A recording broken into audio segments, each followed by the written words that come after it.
Andrew here with Teal Electronics and Automotive in Midland, Texas. I know a lot of you guys own Jeeps. It's a pretty common problem for the door handle straps to break off due to metal fatigue.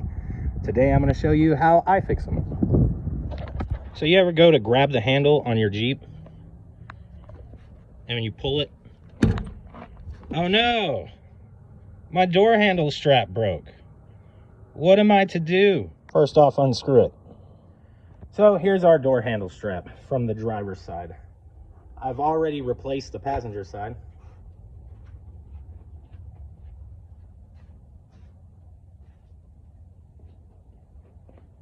That's what prompted me to make this video. So here's the strap that goes on the inside of that guy. And what happens is they get metal fatigued, work hardened from opening and closing over and over, and they start to rip until they rip completely off. So I'm going to be showing you how to make a new strap to slide into this same leather, pleather, plastic, rubber piece, and how I go about doing it. I know what I'm fixing to show you, not everybody has. This isn't how everybody fixes them. It's just the easiest way that I've found. And yeah, you do have to have a few things to do it. So I guess let me show you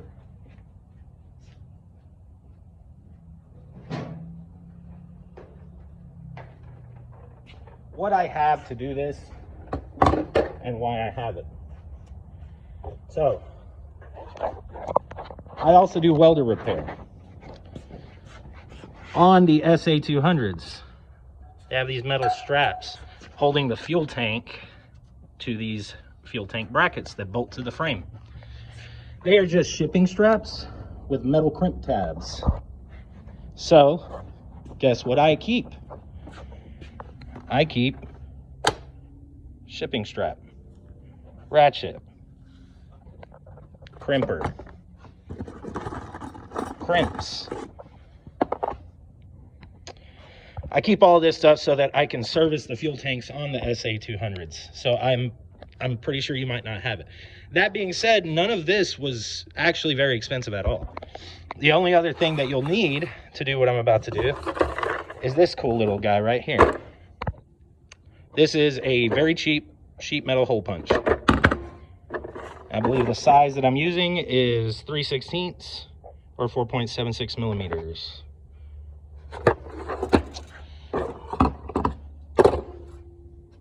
So the way this guy works, you squeeze it, it opens up.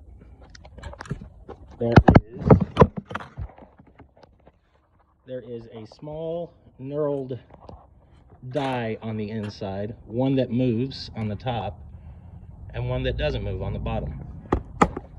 1 second, let me get this set back up.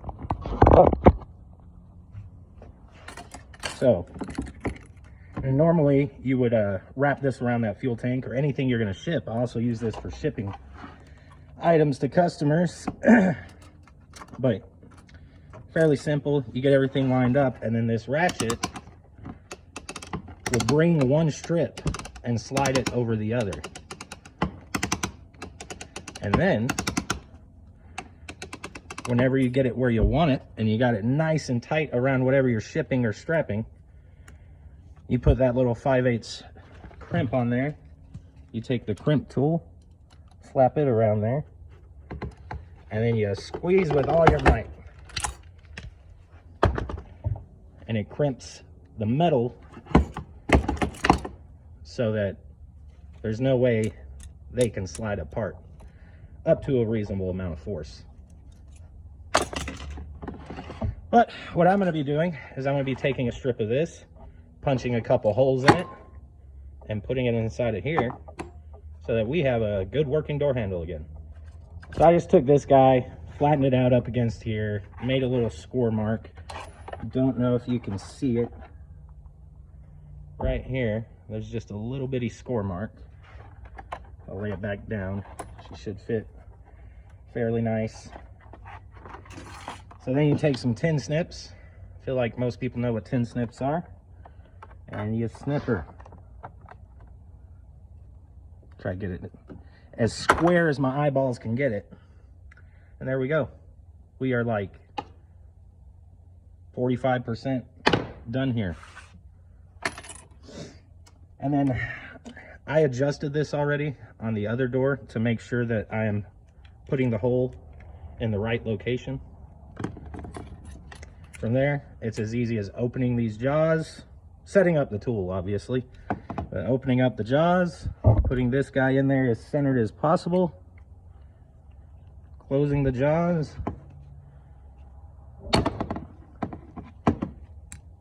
It's usually easier with two hands. That's a little offset, but it will be just fine. There's our little punch.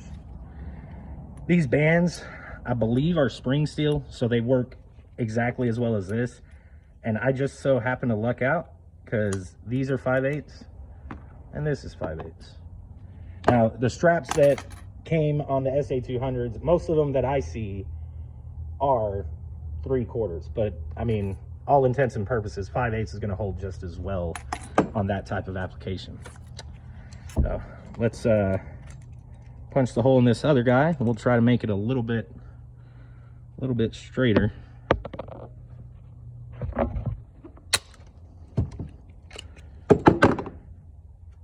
Yeah, not too bad. Good enough for the girls I would go with. All right, now we pull this guy out. That's done.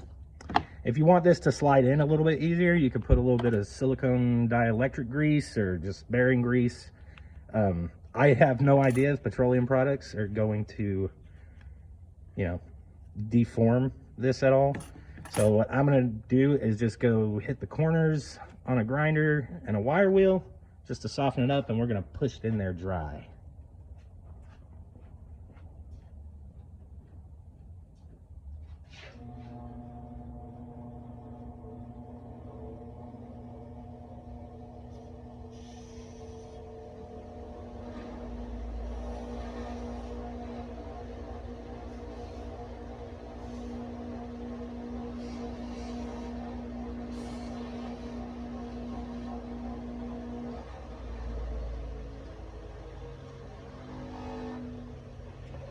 Now there's no serrations from my tin snips.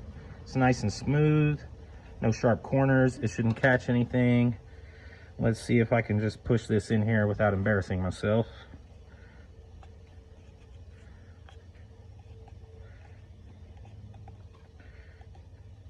There we go. So now we'll put these guys back on. Get it back on the door and show you what it looks like. And here we are, back on the door. Everything's good. Now these two guys can be retired and recycled. We're running out of materials on planet Earth. But our door will open and close exactly the way she was meant to, without pulling out. What we actually did to this Jeep was door handles on the interior. We cleaned and lubricated the latches themselves. The actual problem, what broke this door handle, this guy right here, it broke because of the amount of force that was needed to pull the handle, due to the latch being all gunked up and corroded and whatnot. But now it doesn't take much to unlock it.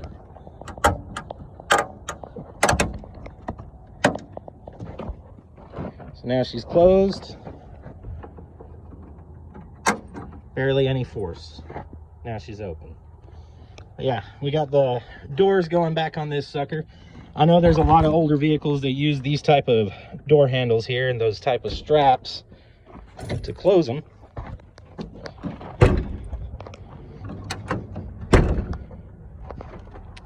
But I figured that might help anybody who's got this same type of problem going on. Got a bunch of big blues in here today. So thank you for watching. I appreciate it more than you know. Please like and subscribe. It helps a lot. Yeah, you guys have a great new year.